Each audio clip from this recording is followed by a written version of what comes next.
नमस्कार प्रिय मित्रों, एके वर्ल्ड पीजीएम चैनल में आप सभी का स्वागत है। दोस्तों, लोगों के बारे में ज़्यादा मत सोचो, चाहे वह अपने करीबी ही क्यों ना हो। खुद पर ध्यान दो, खुद के ऊपर काम करो। खुद को कैसे बदलना है, इस विषय पर आज हम आपको एक कहानी सुनाएंगे। तो चलिए शुरुआत करते हैं। बहुत समय पहले की बात है। एक बहुत ही बुद्धिमान बौद्ध सन्यासी एक जंगल के पास अपनी कुटिया बनाकर रहा करते थे। जो कोई भी उनके पास अपनी समस्या लेकर आता, वह बहुत ही बुद्धिमानी से उसकी समस्या का समाधान निकाल देते। एक दिन वह वहीं पास के एक गांव में भिक्षा लेने के लिए गए। जब वह भिक्षा मांगकर वापस लौट रहे थे तो रास्ते में एक युवा व्यक्ति विशाल ने उन्हें रोक लिया और कहा, मैंने सुना है कि आप किसी भी समस्या को बड़ी बुद्धिमानी से सुलझा लेते हैं। हालांकि मुझे तो ज़्यादा विश्वास नहीं है कि आप मेरी इस जटिल समस्या को सुलझा पाएंगे, लेकिन मैंने लोगों से आपकी बुद्धिमानी के बहुत ही किस्से सुने हैं। ये सुनकर मैं आपके पास आया हूँ। मैं जानना चाहता हूँ कि हमें किसी भी काम में असफलता की घबराहट क्यों होती है और हम अपने किसी भी लक्ष्य को असफलता के घबराहट के बिना कैसे प्राप्त कर सकते हैं। विशाल का यह प्रश्न सुन बुद्ध सन्यासी मुस्कुराए और बोले, मैं तुम्हारे इस प्रश्न का उत्तर जरूर दूंगा और उसके बाद से तुम्हारी सारी घबराहट भी खत्म हो जाएगी, लेकिन उससे पहले तुम्हें मेरे साथ मेरी कुटिया तक चलना होगा। विशाल उन बौद्ध सन्यासी की बुद्धिमत्ता को परखना चाहता था, इसलिए वह कुटिया तक जाने के लिए तैयार हो गया। इसके बाद वह बौद्ध सन्यासी विशाल को अपने जंगल के पास बनी कुटिया में लेकर गए, लेकिन तब तक शाम हो चुकी थी, इसलिए वह भोजन करके सो गए। अगले दिन जब वह उठे तो बुद्धिमान सन्यासी ने विशाल से कहा, चलो आज मैं तुम्हें जंगल की सैर करा लाता हूँ। और वह दोनों जंगल की तरफ निकल पड़े। कुछ देर बाद बौद्ध सन्यासी ने विशाल को एक गुफा दिखाई और कहा, चलो मैं तुम्हें उस गुफा की सैर कराता हूँ। विशाल ने कहा, हाँ चलो, मुझे भी जंगल की गुफा देखने की काफी दिनों से इच्छा थी। इसके बाद वे दोनों गुफा के अंदर चले गए। गुफा के अंदर काफी अंधेरा था, लेकिन थोड़ी देर बाद बौद्ध सन्यासी चुपके से गुफा से बाहर निकल आए और उस गुफा के द्वार को बाहर से बंद कर दिया। विशाल ने गुफा के भीतर से बहुत तेज आवाज दी, लेकिन मुनिवर आप कहाँ हो, आप कहाँ चले गए, मुझे जवाब क्यों नहीं दे रहे। लेकिन बहुत देर तक कोई जवाब न मिलने के बाद वह घबरा गया और घबराकर गुफा के द्वार की तरफ भागा। जैसे ही विशाल गुफा की प्रवेश द्वार पर पहुंचा, वह हैरान रह गया। यह क्या, यहाँ तो किसी ने गुफा के द्वार को बाहर से बंद कर दिया है। अब मैं बाहर कैसे निकलूंगा। अब वह अकेले अकेले उस अंधेरी गुफा में काफी भयभीत और परेशान हो गया। विशाल सोचने लगा कि कहीं उस बौद्ध सन्यासी ने उसे मारने की योजना तो नहीं बनाई थी। अब वह गुफा में इधर उधर घूमकर बाहर निकलने का रास्ता ढूंढने लगा। वहां गुफा में काफी देर तक इधर उधर भटकता रहा, लेकिन उसे बाहर निकलने का कोई रास्ता नहीं मिला। अब उसे जोरों की प्यास और भूख भी लग रही थी, इसलिए वह शांत होकर एक जगह पर बैठ गया। तभी उसे एक सुरंग से सूर्य की रोशनी आती हुई दिखाई दी और उस रोशनी के आने वाली सुरंग तक पहुंचना बहुत ही कठिन था, क्योंकि चारों तरफ बस अंधेरा ही अंधेरा था और वह सुरंग भी काफी ऊंचाई पर थी। पर फिर भी विशाल तुरंत उठा और अपनी सारी भूख प्यास को भूलकर अपना सारा ध्यान उस गुफा से बाहर निकलने पर लगा दिया। काफी मेहनत और प्रयास करने के बाद वह उस सूर्य की रोशनी आने वाली सुरंग तक पहुंच गया और कुछ दूर तक उस सुरंग में ऊपर ही ऊपर चढ़ता गया। तभी अचानक से उसे वह बौद्ध सन्यासी हाथ आगे बढ़ाते हुए दिखाई दिए। विशाल झट से उस बौद्ध सन्यासी का हाथ पकड़कर बाहर आ गया और बाहर निकलते ही उस बौद्ध सन्यासी को गुस्से से चिल्लाकर कहा, मुनिवर आप पागल हो गए हैं, आप मुझे अंधेरी गुफा में अकेले छोड़कर आ गए। आपको पता है मैं कितना भयभीत हो गया था और मुझे कितनी जोरों की प्यास भी लगी थी।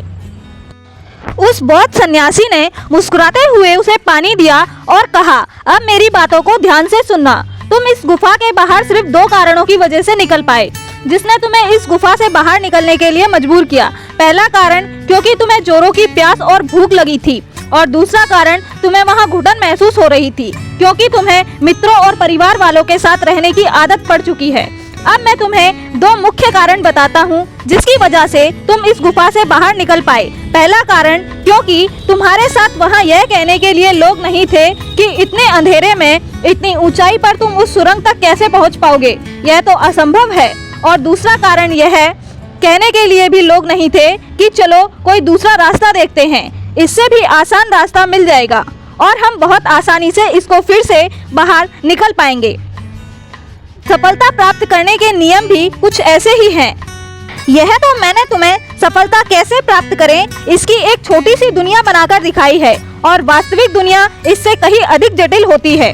वहाँ हमें सलाह देने के लिए बहुत से लोग मिल जाते हैं जो खुद तो कुछ कर नहीं पाए, लेकिन हमें ज्ञान देंगे कि यह मत करो, यह बहुत कठिन है, यह तुमसे ना हो पाएगा। इससे अच्छा तुम वह काम कर लो, उसमें तुम्हें निश्चित रूप से सफलता मिल जाएगी। और ऐसे ही वह हमारे दिमाग को भटकाते चले जाएंगे और हमें खुद पर संदेह होने लगता है। सफलता न मिलने का एक बड़ा कारण यह भी है कि सफलता प्राप्त करने की प्रक्रिया बहुत लंबी होती है, और यहाँ जब हमारा मन पल पल में बदलता जाता है तो फिर लक्ष्य प्राप्ति के महीनों और सालों के प्रयास में भी हमारा मन क्यों नहीं बदलेगा।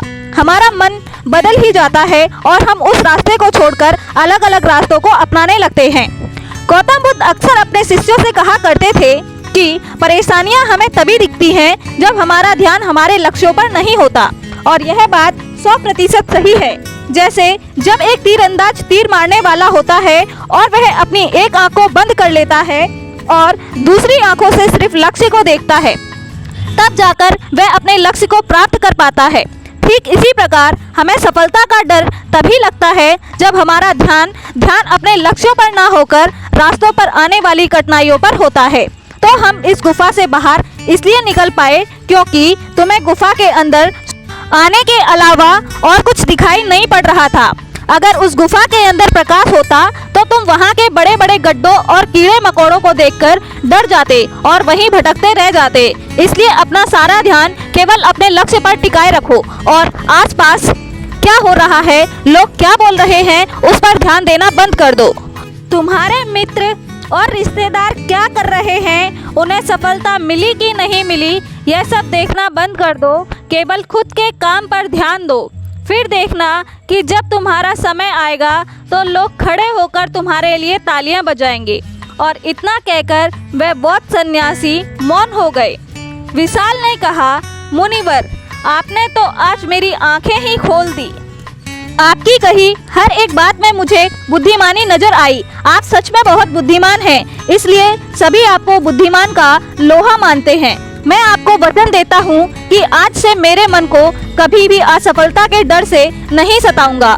मैं अपना पूरा ध्यान अपने काम पर लगाऊंगा और जल्द ही एक सफल व्यक्ति बनकर दिखाऊंगा। इतना कहकर विशाल ने बौद्ध सन्यासी का धन्यवाद किया और वापस अपने गांव चला गया। यह कहानी आपको कैसी लगी, अपना एक कमेंट अवश्य दें। नमो बुद्धाय। दोस्तों, क्या आपको कभी ऐसा लगता है कि आप अकेले हैं, जैसे चारों तरफ लोग हैं पर आपका कोई नहीं है? क्या आपने कभी सोचा है कि अकेलेपन का वह एहसास जो आपको कमजोर बनाता है, वह आपकी सबसे बड़ी ताकत बन सकता है? इस कहानी में हम अकेलेपन को एक नए नजरिए से देखेंगे। यहाँ कोई बोझ नहीं, बल्कि एक ऐसा सुनहरा मौका है जो आपको खुद से मिलता है। इसे समझने के लिए आपको इस कहानी के हर शब्द को महसूस करना होगा, क्योंकि आज मैं आपको एक ऐसे पहलू से रूबरू करवाने वाली हूँ जो शायद आपने कभी नहीं सुना होगा। पहले आप एक बात समझिए, दुनिया के सबसे बड़े बदलाव तब आए जब इंसान अकेला था। स्वामी विवेकानंद ने अकेलेपन में अपनी आत्मा की गहराई को पहचाना और महात्मा बुद्ध ने एकांत में ही अपनी अंतरात्मा को जागृत किया। क्या यह संभव होता अगर यह लोग भी अकेलेपन से डर गए होते? नहीं। यही फर्क है हार मानने और अकेलेपन को अपनी ताकत में बदलने का। पर सवाल यह है कि हम अकेलेपन को कैसे अपनाएं। हम आपको एक कहानी सुनाते हैं। एक गांव में एक सबल नाम का लड़का रहता था। सबल बचपन से ही बहुत चंचल था, लेकिन जैसे जैसे वह बड़ा हुआ उसकी जिंदगी में जिम्मेदारियां बढ़ने लगी। दोस्तों ने दूरियां बना ली और वह खुद को सबसे अलग अलग महसूस करने लगा। वह हर दिन अपने कमरे में बंद रहता और अपने अकेलेपन को कोसता। एक दिन सबल की दादी ने उसे कहा, सबल, इस दुनिया में हर व्यक्ति अकेले आता है और अकेले ही जाता है। लेकिन फर्क इस बात से पड़ता है कि जब तुम अकेले हो तब तुमने अपने समय से क्या सीखा, क्या किया। यह बात सबल के दिल में घर कर गई। उसने अपने अकेले समय का उपयोग अपने भीतर छुपी रचनात्मक को खोजने में किया। उसने लिखना शुरू किया। धीरे धीरे उसकी कहानियां इतनी मशहूर हुई कि लोग उसकी कहानियों में अपने जीवन को अक्सर देखने लगे। यह कहानी हमें सिखाती है कि अकेलेपन को केवल एक एहसास नहीं बल्कि एक शक्ति है जो आपके जीवन को नया आकार देने का मौका देती है। जब आप खुद को वक्त देते हैं तब आप वह कर पाते हैं जो शायद दूसरों की मौजूदगी में मुमकिन नहीं होता। आपने यह तो सुना ही होगा कि सबसे बड़ी लड़ाई इंसान खुद से लड़ता है, और जब आप इस लड़ाई में जीत जाते हैं तो आपको कोई हरा नहीं सकता। अकेले समय में आप अपनी कमजोरियों को पहचान सकते हैं, अपनी ताकत को निखार सकते हैं और अपने लक्ष्य को तय कर सकते हैं। लेकिन इस सफर में सबसे जरूरी है कि आप अपनी सोच को सकारात्मक बनाएं। अकेलेपन आपको तोड़ सकता है, लेकिन अगर आप इसे सही नजरिए से देखें तो यही आपको बना भी सकता है। आप ध्यान करें, योगा करें या नई चीज सीखें। जो समय आप दुखी रहने में लगाते हैं उसे खुद को बेहतर बनाने में लगाएं। दोस्तों, आज आपको एक ऐसी अनमोल सीख मिलेगी जो आपको आपकी जिंदगी बदल देगी। यह एक शुरुआत है आपकी अपनी खुद की कहानी की को एक नए सिरे से लिखने की, और यह सिर्फ अकेलेपन की बात नहीं, यह बात उस आत्मनिर्भरता की है जो आपके अंदर छुपी है। यह बात है उस रचनात्मक की जिसे आप नजरअंदाज कर रहे हैं। यह बात है उस ऊर्जा की जो हर बार आपको गिरने से उठने के लिए कहती है। इस कहानी के अंत में आपको महसूस होगा कि आप अकेले नहीं हैं। आपका अकेलापन आपका सबसे बड़ा साथी है।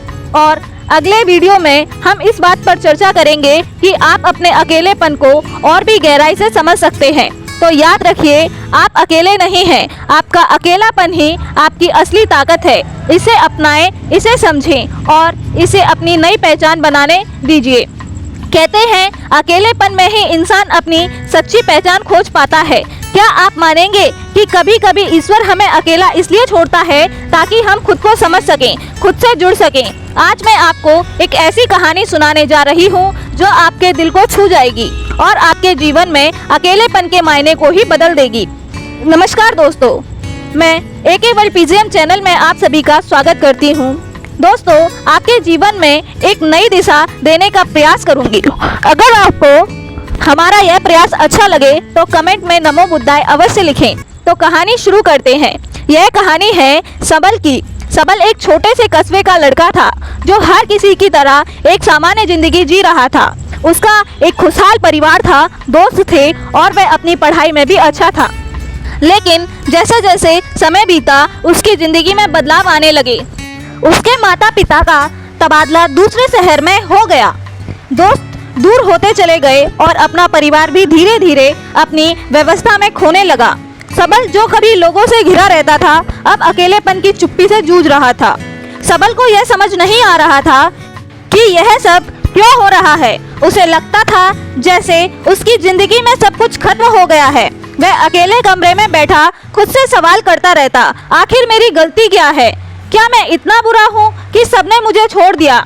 यह अकेलापन उसके अंदर एक गहरी उदासी और बेचैनी भर रहा था।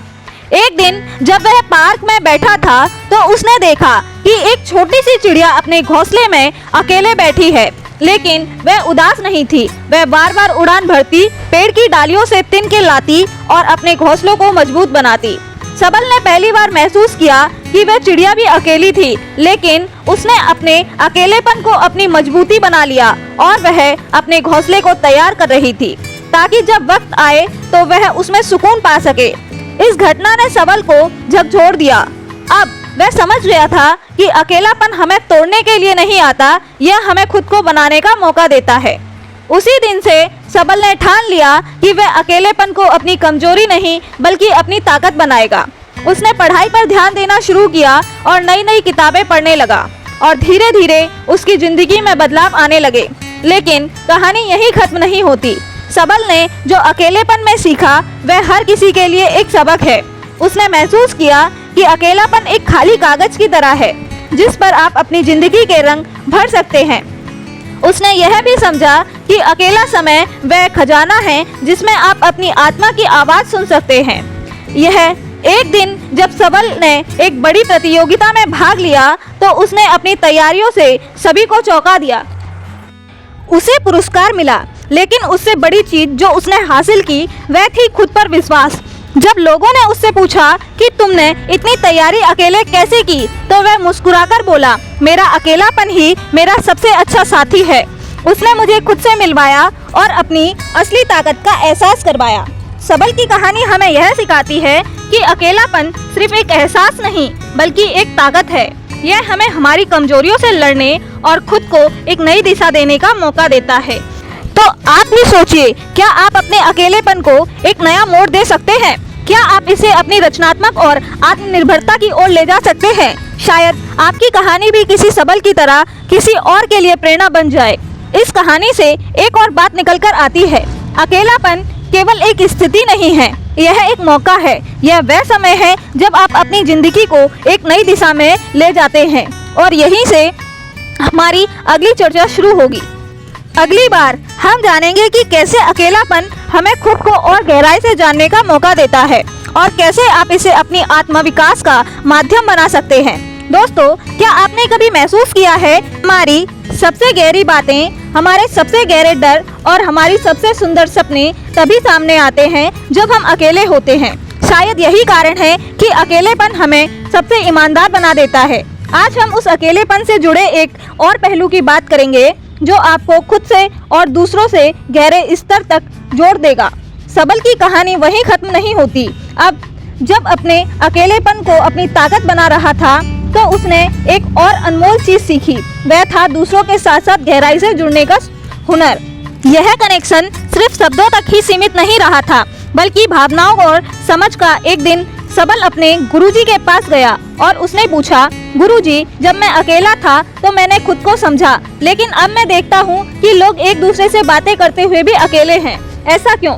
गुरुजी ने मुस्कुराते हुए कहा, सबल, बातें करना और जोड़ना दो अलग अलग चीजें हैं। जुड़ने के लिए सिर्फ शब्द नहीं, भावनाओं का आदान प्रदान होना चाहिए। यह तब होता है जब हम सच में सुनने की कला सीखते हैं। सबल ने उनकी बात पर विचार किया। उसने महसूस किया कि हम अक्सर दूसरों को सुनने के लिए नहीं बल्कि जवाब देने के लिए सुनते हैं। यही कारण है कि हमारे संवाद गहरे नहीं हो पाते। उनसे यह भी जाना कि जब हम अपने अंदर की आवाज को सुनना सीखते हैं तभी हम दूसरों को सही मायने में सुन सकते हैं। एक दिन सबल ने इस सीख को आजमाने का फैसला किया। सबल ने अपने एक दोस्त मानव के साथ समय बिताया जो हमेशा चुप चुप रहा करता था। सबल ने मानव से बिना किसी रुकावट के उसकी पूरी बात सुनी। उस दिन मानव ने उसे अपने दिल की बात बताई जो उसने किसी और से कभी साझा नहीं की थी। सबल ने महसूस किया कि जब हम बिना जज किए किसी रुकावट के किसी को सुनते हैं तो हम उनसे एक गहरा रिश्ता बना लेते हैं। गुरुजी ने उसे एक और बात सिखाई। उन्होंने कहा, सबल, गहरे संवाद सिर्फ शब्दों से नहीं होते बल्कि हमारी आंखों और हमारे हाव भाव, हमारी मौजूदगी से भी होते हैं। जब तुम सच में किसी के साथ हो तो उन्हें यह महसूस होना चाहिए कि तुम पूरी तरह से उनके साथ हो। यही असली कनेक्शन है। यह समझने के बाद सबल ने अपने आसपास के लोगों से जुड़ने की कोशिश की। उसने देखा कि अब वह लोगों के साथ ईमानदारी और पूरी मौजूदगी के साथ बात करता तो उसकी आंखों में एक अलग सी चमक आ जाती। उन्हें यह महसूस हुआ कि उसकी बातों का महत्व है। सबल ने एक और बात सीखी। उसने पाया कि गहरे संवाद सिर्फ दूसरों से नहीं बल्कि खुद से भी होने चाहिए। उसने हर रात अपने साथ समय बिताना शुरू किया। वह अपनी गलतियों पर विचार करता और अपने सपनों को कागज पर लिखता और अपनी भावनाओं को समझने की कोशिश करता।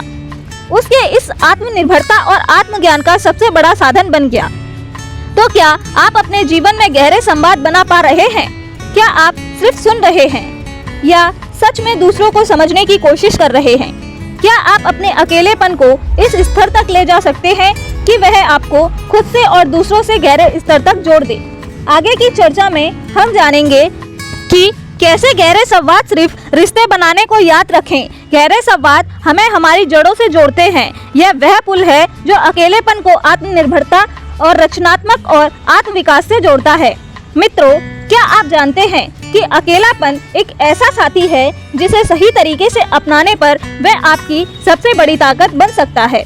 आज हम बात करेंगे कुछ ऐसे तरीकों की जो आपको अकेलेपन को सिर्फ एक अनुभव नहीं बल्कि आपकी जिंदगी को बदलने वाली शक्ति में बदल सकते हैं।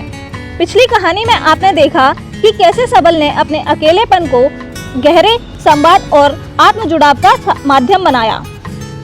लेकिन यह एक कहानी नहीं थी, यह एक सबक था। अकेलापन हर किसी के जीवन में आता है, लेकिन जो लोग इसे समझते हैं और इसका सही उपयोग करते हैं वे अपनी जिंदगी में सबसे बड़ा बदलाव लाते हैं। तो सबसे पहला सुझाव यह है कि आप अपने अकेलेपन को एक खाली कैनवास की तरह देखें। जब आपके पास समय और स्थान हो तो खुद से यह पूछें कि आप अपनी जिंदगी में क्या जोड़ना चाहते हो। अपने सपनों और लक्ष्यों के बारे में सोचो। अगर आप हमेशा से पेंटिंग करना चाहते थे तो यह सही समय है। अगर आपको संगीत से प्यार है तो अपने गाने को साथी बनाएं। अकेलापन आपको वह अवसर देता है जो भीड़ में खो जाता है। दूसरा तरीका यह है कि अकेले समय को आत्मविश्लेषण का समय बनाएं। अपने दिन की घटनाओं पर विचार करें, उन भावनाओं को समझें जो आपको परेशान करती हैं। एक डायरी लें और उसमें अपने विचार लिखें।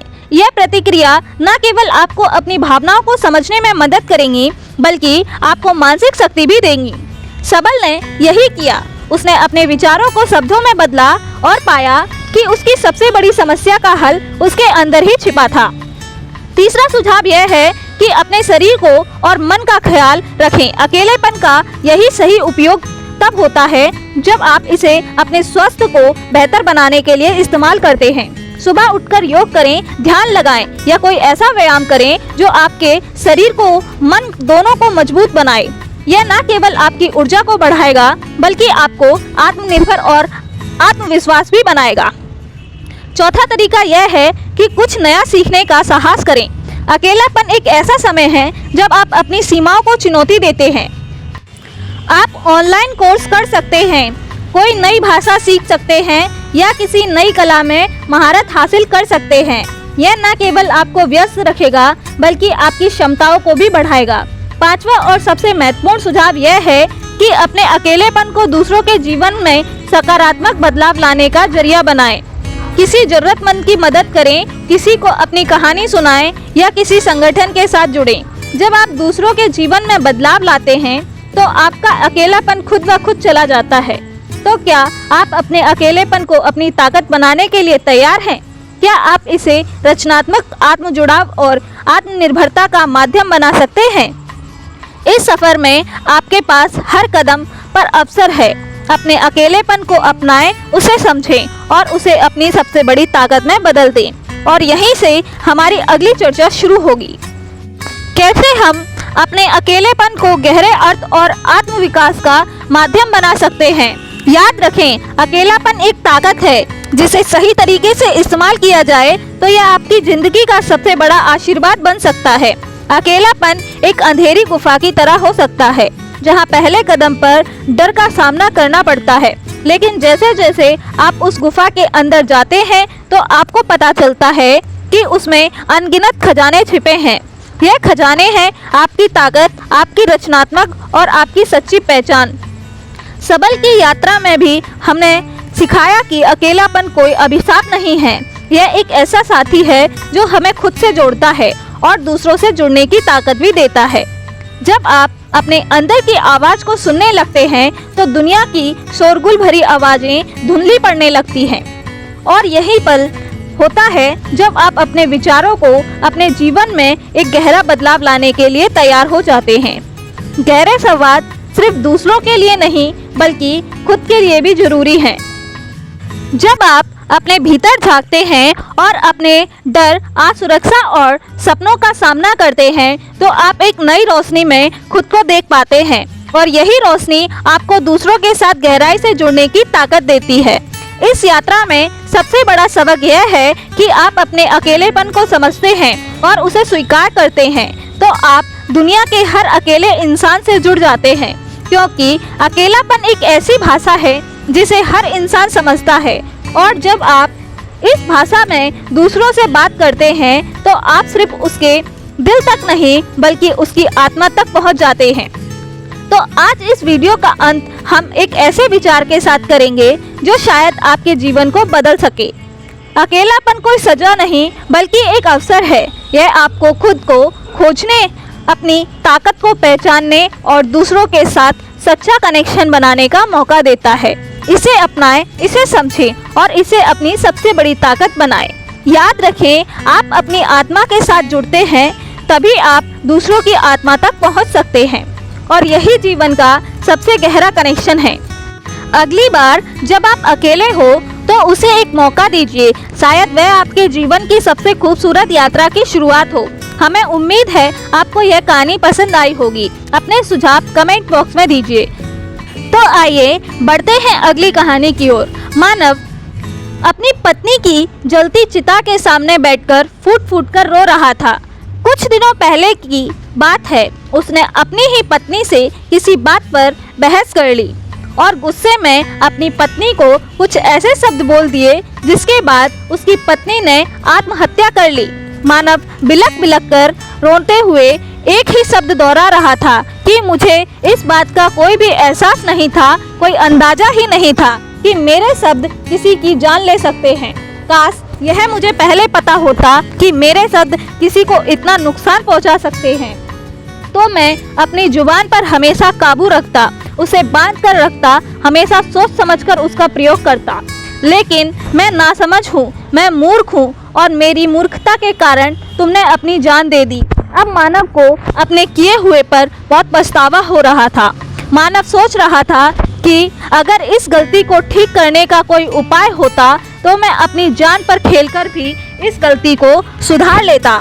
लेकिन गलती को सुधारना नामुमकिन था, क्योंकि इसके लिए उसे अतीत में वापस जाकर अपने शब्द वापस लेने होंगे और जिस तरह धनुष से निकला हुआ तीर कभी वापस नहीं आ सकता, ठीक उसी प्रकार जुबान से निकले हुए शब्द कभी वापस नहीं होते। दोस्तों, आज की मानव की कहानी के माध्यम से हम जानेंगे कि शब्दों में कितनी ताकत होती है। एक बुद्धिमान आदमी किस तरह अपने शब्दों का सही उपयोग करके कामयाब बनता है और एक मूर्ख आदमी किस तरह अपने शब्दों को जाल में फंसकर अपने जीवन भर पछतावा करता है। बेहोशी में, गुस्से में या फिर मूर्खता में जब हम कुछ ऐसे शब्द बोल जाते हैं जिसका पछतावा हमें हमेशा रहता है। हम सबके जीवन में यह घटनाएं अवश्य हुई होंगी। इसलिए यह कहानी किसी व्यक्ति विशेष के लिए नहीं है, बल्कि पूरे समुदाय के लिए है, पूरे समाज के लिए है और यह कहानी सबको सुननी चाहिए, क्योंकि आखिरकार शब्द ही ऐसे रिश्ते बांधते हैं और शब्दों से ही अपने रूठते हैं। नमस्कार दोस्तों, एके वर्ल्ड पीजीएम यूट्यूब चैनल पर आप सभी का स्वागत है। आइए कहानी पर वापस लौटते हैं। अपनी पत्नी की मृत्यु के बाद मानव बहुत उदास रहने लगा था। उसका मन किसी काम में नहीं लगता था। वो अपनी पत्नी की मौत का जिम्मेदार स्वयं को मानता था, इसलिए उसकी खुद की भी जीने की इच्छा बिल्कुल खत्म हो चुकी थी। जब मानव अपनी पत्नी की चिता के पास बैठा पश्चाताप कर रहा था, तभी वहां से एक बौद्ध महात्मा अपने कुछ शिष्यों के साथ अपने आश्रम की तरफ जा रहे थे। जब उन्होंने देखा किसी के रोने की आवाज़ सुनी तो वह उस आवाज़ की दिशा में आगे बढ़ने लगे। बौद्ध महात्मा ने पाया कि रात के समय पूरा शमशान घाट खाली पड़ा था और वहीं पर एक चिता के सामने एक आदमी बैठकर बिलक बिलक कर रो रहा था। उस आदमी को दिलासा देते हुए जब सन्यासी को यह पता चला कि उसके शब्दों के कारण उसकी पत्नी ने आत्महत्या कर ली, तो बौद्ध महात्मा ने उसे अपने शिष्य के साथ उस आदमी को भी जीवन की अनमोल सीख देने की सोची। उस बौद्ध महात्मा ने कहना शुरू किया कि हमारे शब्द दुनिया के सबसे ताकतवर हथियार होते हैं। हमारे शब्द बिना कोई खून बहाए किसी की भी जान ले सकते हैं और इसके विपरीत हमारे दुश्मन को हमारे शब्द हमारा सबसे अच्छा दोस्त भी बना सकते हैं। इसलिए इंसान को अपने शब्द सोच समझकर सुनने चाहिए, क्योंकि अक्सर हम ये भूल जाते हैं कि हमारे शब्द दूसरों पर क्या प्रभाव डालेंगे। शब्दों के बारे में सबसे पहली बात जो जानने योग्य होती है वह यह होती है कि जो जितना कम बोलता है उसके शब्द उतने ही प्रभावशाली होते हैं, और अगर जो जितना ज़्यादा बोलता है लोग उसको उतना ही कम सुनना पसंद करते हैं। इसको ऐसा समझो कि बाजार में जो वस्तु ज़्यादा मात्रा में उपलब्ध होती है लोग उतना ही कम खरीदना चाहते हैं, तभी तो वह बाजार में ज़्यादा उपलब्ध है। और वहीं पर जो वस्तु बाजार में कम मात्रा में उपलब्ध है, लोग उसको उतना ही खरीदना ज़्यादा चाहते हैं, उसकी डिमांड उतनी ही ज़्यादा होती है। और यही बात हमारे शब्दों पर भी लागू होती है। आपने अपने आसपास ऐसे बहुत से लोगों को देखा होगा जो बेवजह हमेशा बोलते ही रहते हैं। इसी वजह से उनकी बातों को कोई गंभीरता से नहीं लेता, वह समाज में हास्य का पात्र बन जाते हैं।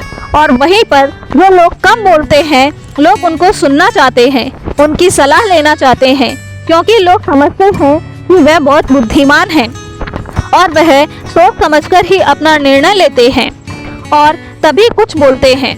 दूसरी सीख यह है कि अपने शब्दों का उपयोग कभी भी किसी का मजाक बनाने के लिए मत करना।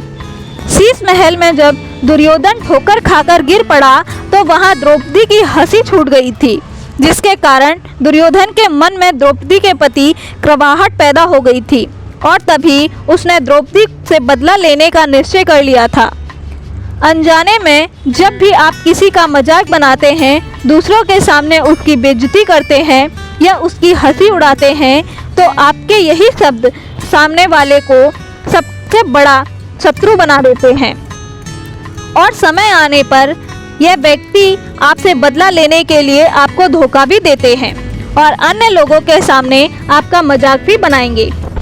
आपको यह जानकर आश्चर्य होगा कि एक पिता और पुत्र के बीच दूरियां बनने का यह एक बड़ा कारण होता है।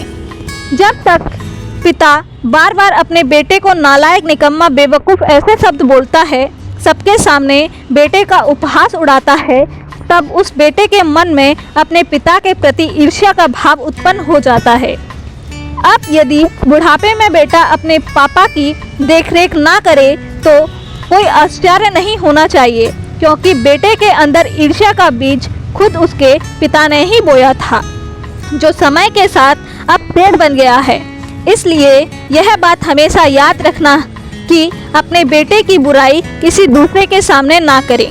हो सके तो उसको अकेले ही समझाएं। अगर आप अपने बेटे की बुराई दूसरों के सामने करोगे तो वह बेटा आपको अपना दुश्मन मानने लगेगा और पूरी जिंदगी बाप बेटे की यूं ही निकल जाती है, बिना एक दूसरे को समझे और बिना एक दूसरे को जाने। और इस परिस्थिति में बाप बेटा कभी खुलकर अपना प्यार एक दूसरे के प्रति जाहिर नहीं कर पाते और सबसे ज़्यादा यह चीज़ पिता को बेटे के बीच में देखने को मिलती है। इसलिए अपने रिश्तों को अगर मजबूत करना है तो एक दूसरों की भावना को समझना शुरू करो। एक खुशहाल पारिवारिक जीवन जीने के लिए यह जरूरी हो जाता है कि हम अपने परिवार के लिए सभी सदस्यों की भावनाओं को समझें, उनकी भावनाओं की कद्र करें, ना कि उनकी भावनाओं का मजाक बनाएं। इसलिए सतर्क रहें, सतर्कता पूर्वक, होश पूर्वक अपने शब्दों का चयन करें। ऐसे शब्द कभी भी इस्तेमाल ना करें जो दूसरों के मन को ठेस पहुंचाते हों, उनके मन को दुखी करते हों, क्योंकि दूसरों को दुख पहुंचाकर, उनकी परिस्थितियों का मजाक बनाकर आप कभी खुश नहीं रह सकते हो। अगर आज आप अपनी परिस्थिति में हो तो आपको कोई हक नहीं है कि आप दूसरों की कठिन परिस्थिति का मजाक बनाएं, क्योंकि समय की एक फितरत होती है कि वह हमेशा एक सा नहीं रहता, वह बदलता रहता है। आज आपका अच्छा है तो कल दूसरे का अच्छा हो सकता है, कि कल समय सबका बदलता है और बदलते समय में जब आपका कोई मजाक बनाएगा तो आपको कितना बुरा लगेगा। इसी प्रकार दूसरे लोगों को भी अपनी बातों को चुभने मत दो, लेकिन आपको उस बात का एहसास नहीं हो पाता दूसरों की कठिन परिस्थितियों में ऐसे शब्दों का इस्तेमाल कर जो उसे सहानुभूति प्रदान करे, उसे हिम्मत दे, उसे आगे बढ़ाने का हौसला प्रदान करे, ना कि उसका उपहास बनाए, ना कि उसका मजाक बनाए। तीसरी बड़ी सीख जो हमें शब्दों की ताकत के बारे में जानना चाहिए वह यह है कि मौन का अभ्यास करने से, चुप रहने का अभ्यास करने से ही हमें शब्दों की सही तरीकों का अंदाज़ा लग पाता है। जब तक हम सिर्फ बोलते रहते हैं तब तक हमें शब्द व्यर्थ लगते हैं, और जब हम मौन रहने का अभ्यास करते हैं तब हमें शब्द मोती की तरह मालूम होते हैं। जब हमें पता चलता है कि शब्दों की अपनी कितनी ताकत होती है और वह किसी की ज़िंदगी को कैसे बना या बिगाड़ सकते हैं। इसलिए ज़्यादा से ज़्यादा चुप रहने का यानी मौन रहने का अभ्यास करें, ध्यान साधना करें। इंसान का मन भी शांत हो जाता है और वह अंदर से मौन भी रहना सीख जाता है। और जब अंदर से मौन होता है तभी उसके अंदर अभूतपूर्व शक्ति का जन्म होता है जिसे वह महसूस कर पाता है। इसलिए ध्यान साधना का अभ्यास करते करते अंदर से मौन होते चले जाएं और जब आप अंदर से मौन हो जाएंगे तभी आपको असली आनंद का अनुभव होगा। तभी आपको यह सत्य का पता चलेगा, तभी आपको अनुभूति होगी कि आपके शब्दों में आपकी भावनाएं छुपी होती हैं। आपके मन में जो चल रहा होता है वह आपके शब्दों के माध्यम से बाहर आ जाता है। किसी की भी मन की बात जानने के लिए सबसे आसान तरीका है कि उसके शब्दों में छुपी भावनाओं को समझे। हो सकता है ऊपर से कोई आदमी आपकी तारीफ कर रहा हो लेकिन उसके मन में आपके प्रति घृणा भरी हो, तो वह आपको उसके शब्दों के बोलने के तरीके से, उसके चेहरे के हाव भाव से और उसकी भावनाओं से पता चल जाएगा। अगर आप होशपूर्वक उसको देखेंगे, उसको सुनेंगे, उसको महसूस करने की कोशिश करेंगे तो साफ साफ आपको दिखने लगेगा कि आदमी झूठ बोल रहा है या सच बोल रहा है, क्योंकि शब्दों के पीछे भावनाएं छुपी होती हैं। उन भावनाओं को पकड़ना सीखिए, उसके बाद आप जीवन में कभी धोखा नहीं खाएंगे। दूसरों के झूठे शब्द जाल आप कभी नहीं फंसेंगे। लोगों की पहचान करने की शक्ति यहीं से जन्म लेती है। कौन इंसान कैसा है, भविष्य में आपके रिश्ते उनके साथ कैसे रहेंगे, इसका अंदाजा आप यहीं से लगा सकते हैं। और आखिरी और सबसे महत्वपूर्ण बात जो समझने की होती है वह यह है कि शब्दों से ही रिश्ते बनते हैं और शब्दों से ही रिश्ते बिगड़ते हैं। इसलिए जो भी आपके करीब हैं, जो भी आपके प्रति सहानुभूति रखते हैं या फिर जो भी आप लोग भावनात्मक रूप से कमज़ोर हैं, जिनके ऊपर आपको शब्दों का असर बहुत जल्दी हो जाता है, उनसे हमेशा सोच समझकर बात करें। कोई भी उनसे ऐसी बात ना बोलें जिनसे उनकी भावनाएं आहत हो, क्योंकि अगर आपके शब्दों के माध्यम से उनकी भावनाएं आहत होती हैं तो आपके रिश्ते में कड़वाहट आएगी, आपके घर से सुख शांति गायब हो जाएगी, आप हमेशा तनाव में रहने लगेंगे। जब अपने रूठ जाते हैं तो हम भी तनावग्रस्त हो जाते हैं। इसलिए आप उनको हमेशा खुश रखें, अच्छे शब्दों का इस्तेमाल करें। अगर गुस्से में उत्तेजित होकर हम कुछ ऐसे शब्द बोल जाते हैं जिनका पछतावा हमें हमेशा रहता है, पति अपनी पत्नी से, बाप अपने बेटे से ऐसे शब्दों का चुनाव करके बात करें जिससे कि आपके रिश्ते में ज़्यादा मजबूती बन जाए, क्योंकि आप उनके सबसे ज़्यादा करीब होते हैं। आपके शब्द उन पर सबसे ज़्यादा प्रभाव डालते हैं। दूसरे क्या कहेंगे उनको कोई फर्क नहीं पड़ता, लेकिन आप उनके बारे में क्या सोचते हैं, क्या कहते हैं, उनको उसके ऊपर बहुत प्रभाव पड़ता है। इसलिए उनके प्रति जो कम से कम संवेदनशील रहना सीखिए, जिससे कि आपके घर में हमेशा सुख शांति बनी रहे, आपका जीवन बिना तनाव के शांतिपूर्ण बीते। इस तरह मानव को दिलासा देकर वह बौद्ध महात्मा अपने शिष्यों के साथ आश्रम के लिए प्रस्थान कर गए। इस कहानी का सार यह है कि हमारे शब्दों में इतनी शक्ति होती है कि वे किसी के जीवन को दे भी सकते हैं और किसी के जीवन को ले भी सकते हैं, फिर किसी का जीवन नष्ट कर सकते हैं। हमारी बातों का दूसरों पर क्या प्रभाव पड़ता है, आप पहले से हमें यह सोचना चाहिए कि हमारी बातें कैसे सुनी जाएंगी और कैसे प्रभावित होंगी। शब्दों का सही संयमित उपयोग करने से हम अपने रिश्तों को मजबूत बना सकते हैं। दूसरों के प्रति संवेदनशील रहें, उनके मनोभाव को समझने का प्रयास करें और हर उपस्थिति में ऐसे शब्दों का चुनाव करें जो हौसला बढ़ाएं और सुखद वातावरण का निर्माण करें। याद रखें कि शब्द केवल कहने के लिए नहीं होते, बल्कि उनका असर हमारे आसपास के हर रिश्ते पर पड़ता है। यही शब्द ही रिश्ते की डोर को मजबूती देता है और असंयमित शब्द इस डोर को तोड़ सकते हैं। नमो बुद्धाय। जीवन में हमारे विचार, हमारे कर्म और हमारे निर्णय ही हमारे भाग्य का निर्माण करते हैं। यह कहानी एक ऐसे युवा मानव की है जो कठिन परिस्थिति में जीते हुए भी अपने जीवन में सही और गलत के बीच का अंतर समझने की कोशिश करता है। यह कहानी एक साधारण व्यक्ति के असाधारण अनुभवों की है, जिसमें उसकी ईमानदारी, लालच और नैतिकता की परीक्षा ली जाती है। एक रहस्यमय फकीर के साथ मानव का यह सफ़र हमें सिखाता है कि हमारे मन के अनियंत्रित विचार हमें कितना भटकाते हैं और कैसे सही समय पर सही निर्णय लेना हमारी ज़िंदगी को बदल सकता है। इस कहानी में महात्मा बुद्ध के विचारों और शिक्षाओं को भी समझाया गया है, जो हमें यह बताते हैं कि मन ही सब कुछ है। जो हम सोचते हैं हम वही बनते हैं। इस रोमांचक और प्रेरणादायक कहानी के साथ आप भी जानेंगे कि कैसे आप अपने विचारों पर नियंत्रण पाकर हम अपने जीवन को एक नई दिशा दे सकते हैं। दोस्तों, 24 साल का बालक मानव सेठ के यहाँ पर नौकरी करता था। उसके माँ बाप इस दुनिया में नहीं रहे थे।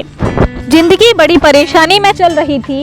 वह काम पर जाता और रोजाना पैसे कमाकर घर का खाना बनाता, खाता और सो जाता।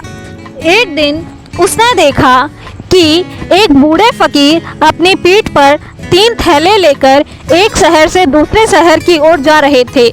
वह काफ़ी बूढ़े भी थे और काफ़ी देर से यूं ही सफ़र कर रहे थे और आखिरकार कुछ दूर और सफ़र करने के बाद वह चलते चलते थककर एक पेड़ के नीचे बैठ गए। तभी उनकी नज़र मानव पर पड़ी, जो उसी रास्ते से जा रहा था और वही उसी दिशा में जा रहा था जिस दिशा में उन बूढ़े फकीर को जाना था। तभी मानव उन बूढ़े फकीर के पास से होकर गुजरा। इस पर वह फकीर मानव से कहते हैं, सुनो बेटा, क्या तुम मेरी थोड़ी सी मदद कर सकते हो? यह थैला बहुत भारी है और मैं बूढ़ा हो चुका हूँ। मैं ज़्यादा समय तक इनका बोझ नहीं उठा सकता और मैं थक भी चुका हूँ। तो क्या तुम मेरे एक थैले को ले लो और मुझे एक दूसरे गांव तक पहुंचा दो। इसके बदले में मैं तुम्हें 3 स्वर्ण मुद्राएं दूंगा। मानव उन फकीर की सारी बातें सुनता है और उन फकीर से कहता है, कोई बात नहीं बाबा, मैं आपकी मदद करने के लिए तैयार हूँ। कहिए आपको कहाँ जाना है? ऐसा कहकर मानव ने उन फकीर का एक थैला उठा लिया और अपने कंधे पर लाद लिया। तभी मानव को यह एहसास हुआ कि यह थैला तो सचमुच बहुत भारी है। मानव और फकीर दोनों रास्ते में आगे की ओर बढ़े चले। कुछ दूर चलने के बाद देखते ही देखते वह गांव खत्म होने लगा और अब एक सुनसान रास्ता आगे की ओर जा रहा था। वे दोनों अपने मार्ग में मस्त होकर आगे बढ़ रहे थे। जब भीड़ से पूरी तरह अलग हो गए तो वह मानव उन फकीर से कहता है, बाबा, इस थैले में आखिर ऐसा क्या रखा है जो यह थैला इतना भारी है? इस पर वह फकीर आदमी मानव को जवाब देते हुए कहता है, कुछ नहीं बेटा, बस इसमें तांबे के कुछ सिक्के भरे हुए हैं। इसी कारण यह थैला बहुत वजन भरा है। उन फकीर की यह बात सुनकर मानव मन ही मन सोचने लगता है, यह बाबा जरूर कोई व्यापारी है, तभी तो इतने सारे तांबे के सिक्के लेकर चल रहे हैं। और फिर तभी उसके मन में एक ख्याल आया कि मुझे क्या करना है, मुझे तो खाली यह थैला दूसरे गांव तक पहुंचाना है, बस इतना ही। जैसे ही मानव के मन में यह ख्याल आया, उसने तांबे के सिक्के का वह ख्याल मन से निकाल दिया और अपनी धुन में मस्त होकर वह आगे की ओर चलने लगा। चलते चलते कुछ और समय बीता और वे दोनों एक नदी के किनारे जा पहुँचे। मानव हट्टा कट्टा था और काफी चुस्त और तंदुरुस्त भी था, इसलिए वह बिना सोचे समझे उस नदी में उतर जाता है। किंतु वह फकीर अब भी किनारे पर ही खड़े थे। इस पर वह मानव उन फकीर से कहता है, क्या हुआ बाबा, चलिए आइए, हमें यह नदी पार करनी होगी, तभी तो हम उस गांव तक पहुंच पाएंगे।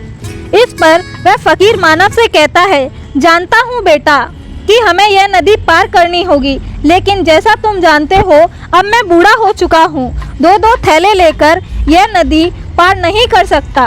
कहीं मेरा पाँव फिसल गया तो क्या होगा?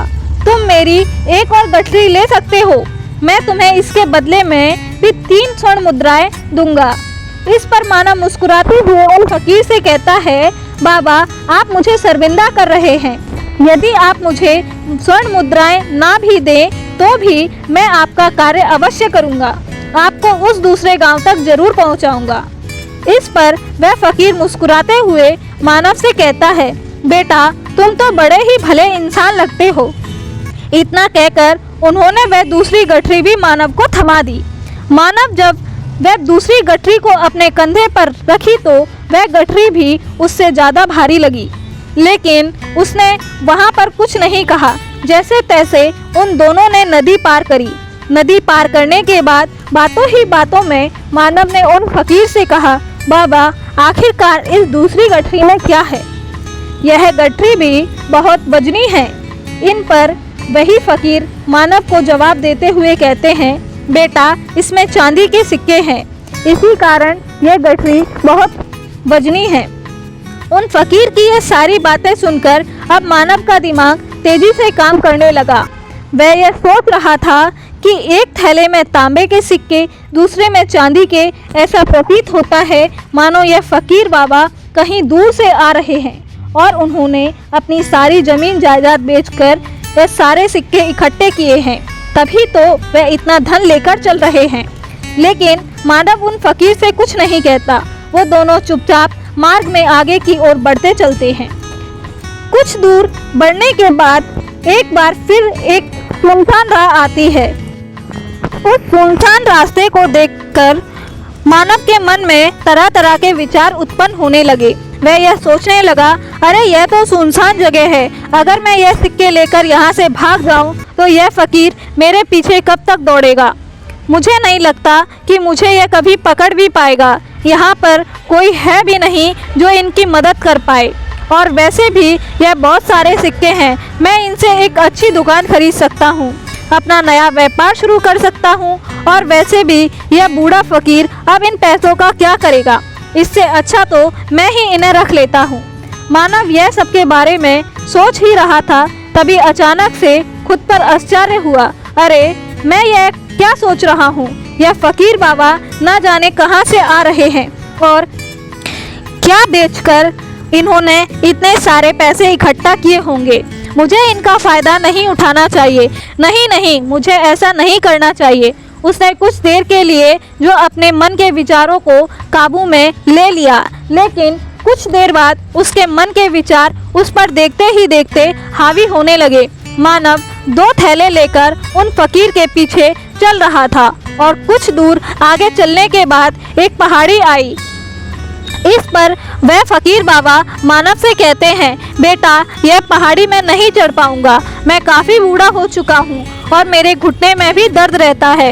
यदि तुम मेरी यह तीसरी गठरी भी ले लो तो मैं तुम्हें 3 और स्वर्ण मुद्राएं दे दूंगा, लेकिन याद रखना इसे कहीं गिराना मत, यह गठरी खुल ना जाए। पर मानव ने उन फकीर से कहा, क्यों बाबा, आखिर इसमें ऐसा क्या है? इस पर वह फकीर मानव से कहता है, बेटा इसमें स्वर्ण मुद्राएं हैं। यह सुनकर मानव मन ही मन बहुत प्रसन्न हुआ। उसने चुपचाप वह गठरी भी उन फकीर से ले ली और देखते ही देखते वे दोनों मार्ग में आगे की ओर बढ़ने लगे। अब वह फकीर बिना कोई वजन लिए हुए आराम से पहाड़ की चढ़ाई पर चढ़ रहे थे, किंतु मानव जो पीछे था वह वजन के कारण बहुत धीरे धीरे चल पा रहा था। लेकिन जब से उसने सोने का नाम सुना उसका मन तो छलांग मार रहा था। वह मन ही मन सोच रहा था, अगर मुझे यह सारा धन मिल जाए तो मेरा पूरा जीवन आराम से कट जाएगा। वैसे भी यह बाबा तो बूढ़े हो चुके हैं, भला इन्हें इतने पैसों की क्या जरूरत है। इनका जीवन तो वैसे भी कट ही चुका है। मैं एक काम करता हूँ, यह सारे पैसे लेकर यहाँ से भाग जाता हूँ। मानव के मन में अनगिनत विचार उठ रहे थे। मानव का मन अब उस बुद्धि की पूरी तरह उस पर हावी होने लगी थी और उसका मन अपनी बात को सही साबित करने के लिए उससे कुछ कह रहा था। और तभी मानव के मन में एक और विचार उत्पन्न हुआ कि अब की बार मानव यह सोचने लगता है कि यह फकीर बाबा कोई चोर हैं, वरना इनके पास इतनी सारी मुद्राएं कहाँ से आती। लेकिन अगर यह कोई व्यापारी होते तो भला यह इस तरह से पैदल यात्रा तो नहीं करते, और अगर इनके पास इतने सारे पैसे थे तो यह कोई ना कोई साधन भी तो अवश्य ले सकते थे। लगता है यह कोई चोर है और चोर से चोरी करने में भला क्या बुराई है। यह सोचता हुआ मानव अब उन फकीर से तेजी से आगे बढ़ रहा था और देखते ही देखते वह फकीर से आगे भी निकल चुका था और वह यह सोच रहा था कि जैसे ही इस पहाड़ की ढलान आएगी मैं तीनों गठरियां लेकर भाग जाऊंगा।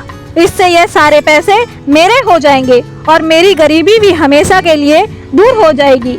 मैं जो चाहूंगा वह कर पाऊंगा। मेरे पास बहुत सारा धन होगा। और देखते ही देखते वह दोनों पहाड़ की चोटी पर पहुंच गए और अब ढलान का रास्ता शुरू होने वाला था। तभी मानव उन फकीर से नजरें बचाकर वह तीनों गठरियां लेकर भागता हुआ आगे बढ़ गया। अब उसे अपना शरीर बहुत हल्का महसूस हो रहा था, मानो उसे उन तीनों थैलों का वजन तक ना मालूम पड़ रहा हो। काफी दूर दौड़ते दौड़ते किसी तरह से वह अपने आप को बचाते बचाते अपने घर पहुंचा। मानव की खुशी का कोई ठिकाना नहीं था। उसने सोचा क्यों ना मैं जल्दी जल्दी इन गठरियों में से वह सारे पैसे निकाल लूं। यह सोचकर जब मानव ने गठरियां खोली तो पहली गठरी में उसे लोहे के जंग से भरे हुए सिक्के मिले। यह देखकर उसे यकीन नहीं हुआ, पर इस पर उसने फटाफट दूसरी गठरी भी खोली। उसमें भी उसे लोहे के जंग लगे हुए सिक्के ही निकले। यह सब देखकर मानव बड़ा हैरान था। आखिर यह सब क्या हो रहा है? उन फकीर ने तो मुझे और भी कुछ कहा था। अब उसने वह सोने वाली गठरी खोली और उसमें भी लोहे के जंग लगे हुए सिक्के ही निकले। यह देखकर मानव बड़ा क्रोधित हुआ। उसने सोचा उन फकीर ने मुझे झूठ क्यों कहा? उन्होंने मुझे ऐसा क्यों कहा कि वह एक तांबे के सिक्के हैं, एक में चांदी के और एक में स्वर्ण मुद्राएं हैं। वह यह सब सोच ही रहा था, तभी उसकी नज़र उस थैले में पड़े एक पत्र पर पड़ी। उसने वह पत्र उठाया और उस पत्र में लिखा था, यह पूरा नाटक ईमानदार व्यक्ति की खोज के लिए ही रचा गया था और मैं इस राज्य का राजा हूँ। कोई मेरी संतान नहीं है, इसलिए मैंने यह षड्यंत्र रचा ताकि मैं अपने राज्य में किसी एक ऐसे ईमानदार व्यक्ति को खो सकूं जो मेरे बाद इस राज्य का राजा बन सके और इस राज्य को संभाल सके। और इस राज्य का भार भी वही संभाल सकता है जो पूरी तरह से ईमानदार हो, जिसके मन में किसी प्रकार का कोई लालच ना हो। इतना पढ़ते ही वह लड़का जोर जोर से चिल्लाने लगा। वह सर पकड़कर बैठ गया। वह यह जानता था यदि वह अपने मन के विचारों पर काबू कर लेता तो उसका जीवन संवर सकता था, लेकिन वह अपने मन के विचारों पर काबू नहीं कर पाया। दोस्तों, महात्मा बुद्ध कहते हैं कि मन ही सब कुछ है। आप जो सोचते हो वही बनते हो। इसलिए आपका सबसे बड़ा दुश्मन भी आपको उतना नहीं नुकसान पहुंचा सकता जितना कि आपके मन के ये नियंत्रण विचार। महात्मा बुद्ध कहते हैं, अपने भीतर ध्यान से देखो। हमारे भीतर जो विचार चल रहे हैं वही विचार शब्द बनते हैं और शब्द कर्म के रूप में प्रकट होते हैं। बार बार दोहराने पर कर्म वर्ताव में बदलता है और धीरे धीरे समय के साथ वर्ताव चरित्र में परिवर्तित हो जाता है और यही चरित्र हमारे भाग्य का निर्माण भी करता है। इसलिए हमेशा अपने विचारों के प्रति सजग होना बहुत आवश्यक है।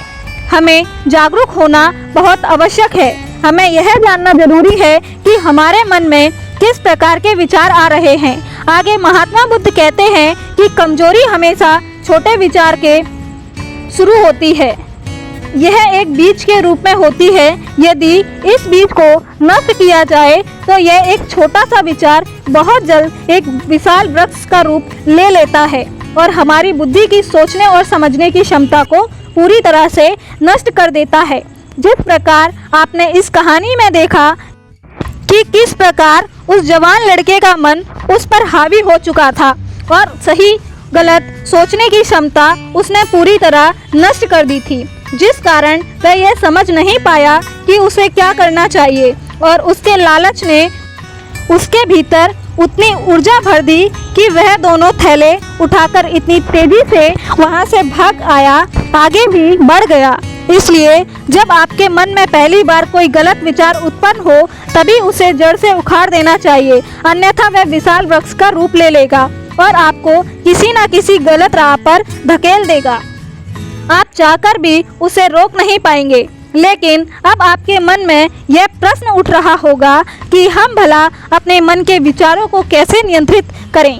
हमारा मन तो इतना चंचल है, वह इतना शक्तिशाली है कि वह हम पर हावी हो जाता है। हम चाहकर भी उसे नियंत्रित नहीं कर पाते। इसके जवाब में महात्मा बुद्ध कहते हैं कि हम दो बातें समझते हैं। पहली बात यह सही इरादा विकसित करो। कई बार आपने देखा होगा आपके मन में कुछ और होता है किंतु आप कहते कुछ और हैं। लेकिन आपके मन के भीतर जो कुछ बसा है वही मुख्य रूप से बाहर भी निकल रहा है।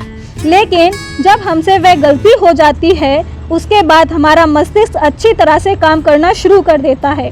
हमारा सोचने और समझने की क्षमता एक बार फिर से जागृत हो जाती है और ऐसी अवस्था में हमें यह एहसास होता है कि हमसे गलती हो गई है और फिर हमारा मन दुखी हो जाता है, हमारा मन अफसोस से भर जाता है। और इस भारीपन और दुख से बचने के लिए महात्मा बुद्ध ने हमें सही इरादा विकसित करने के लिए कहते हैं। इसलिए जब भी आप कोई कार्य करने जा रहे हो तो सबसे पहले आपको खुद से पूछना चाहिए कि जो भी मैं करने जा रहा हूँ इसके पीछे मेरा क्या इरादा है। क्या मैं दूसरों को दुख पहुँचाना चाहता हूँ या दूसरों को नीचे दिखाने जा रहा हूँ या मुझे खुद को ऊपर उठाना है। खुद से सवाल कीजिए, खुद को जागृत कीजिए। जब आप इरादों के प्रति सचेत होने लगेंगे, जब आप विचारों के प्रति सजग होने लगेंगे तभी आपके भीतर सकारात्मक ऊर्जा का प्रभाव होगा। तभी आप सकारात्मक इरादों से जुड़ने लगेंगे और आपके मन के भीतर वही नकारात्मक ऊर्जा और नकारात्मक इरादे दिन ब दिन कम होने लगेंगे। परंतु याद रखें, आपको हर रोज करना होगा और आपको यह हमेशा ध्यान रखना होगा कि आपको केवल अच्छा सोचना है। आपके इरादे हमेशा अच्छे होने चाहिए, तभी आप दुख और तकलीफ़ों से बच सकते हैं। अन्यथा आप इसी तरह के दुख और तकलीफ़ों में घिरे रहेंगे और आप कभी इनसे बाहर नहीं निकल पाएंगे। दूसरी बात, मन के प्रति सजगता विकसित करो, जिससे आपका मन देखते देखते शांत होगा और आपके मन के भीतर बसी हुई वह नकारात्मक ऊर्जा, नकारात्मक विचार खत्म होने लगेंगे और आप शांति की ओर बढ़ेंगे। और आपको इसके लिए बस इतना ही करना है कि इस पल में जो भी कुछ हो रहा है आपकी आंखों के सामने, भीतर जो भी चल रहा है, जैसा भी चल रहा है, बस उसे देखते रहना है। आपके मन के अच्छे बुरे विचार अपनी भावनाओं और अपनी यादों पर बिना प्रतिक्रिया दिए उन्हें केवल देखते रहना है, जिससे आपके मन के सारे विचार देखते ही देखते खत्म होने लगेंगे। आपका मन खाली होने लगेगा और आप नकारात्मक विचारों से बच सकते हैं और आप इन दुखों और तकलीफ़ों से भी दूर रह सकते हैं। इसलिए महात्मा बुद्ध कहते हैं, जो स्वयं को देखता है वही सबसे बड़ा तपस्वी होता है। अर्थात जो अपने मन में चल रहे विचारों को बिना प्रतिक्रिया दिए केवल देखते रहता है और उन पर कोई भी प्रतिक्रिया नहीं करता, बस उन्हें देखते और समझता है। वास्तविकता में वही मन पर नियंत्रण भी कर सकता है और वही अपना जीवन सुख और खुशहाली तौर पर जी सकता है। इसलिए यदि आप अपने जीवन को सुखी और खुशहाल बनाना चाहते हैं तो आपको यह सबसे पहले अपने मन पर नियंत्रण साधना ही होगा। अपने मन को खाली करना ही होगा। अपने मन के विचारों के प्रति आपको सजग होना ही होगा। दोस्तों, उम्मीद है कि आपने आज की वीडियो को ज़रूर ध्यान से देखा होगा। वीडियो से ज़रूर कुछ ना कुछ सीखा होगा। तो इस वीडियो को लाइक करें और अपने दोस्तों के साथ शेयर भी करें और हमें ऐसे ही सपोर्ट करने के लिए हमारे चैनल को सब्सक्राइब करें, बेल आइकन बटन को ज़रूर दबा दीजिए। तो चलिए मिलते हैं फिर अगली वीडियो में। तब तक के लिए आप अपना ख्याल रखें। धन्यवाद दोस्तों। नमो बुद्धाय।